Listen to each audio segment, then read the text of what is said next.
बनमारे गोडेर सबै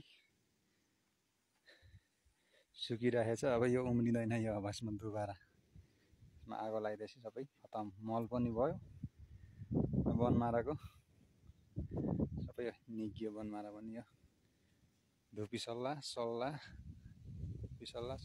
काफल। अब यो पछि इलामको जस्तो चिया बगान बन्छ यहाँ पछि। यो यता माथि पुरा धुपी सल्लाहरू ठुल्ठुला भइरहेको छ। यो बनमारालाई सबै गोडेर यस्तो तरिकाले सबै दाउरा सुकेर सबै दाउरा भइरहेको छ। यो पुरा बनमारा घारीलाई सब फाँडेर गोडेर यस्तो बनाएर अनि यसमा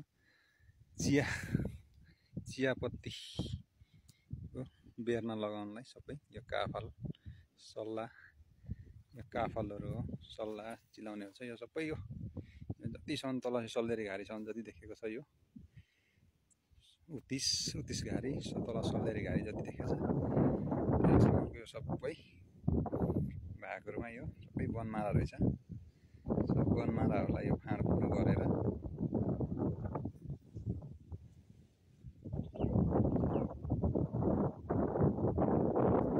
सबै यस्तो बनमाराहरूलाई फाँडेर सबै चिया लगाउनलाई पुरा तयारी हुँदैछ।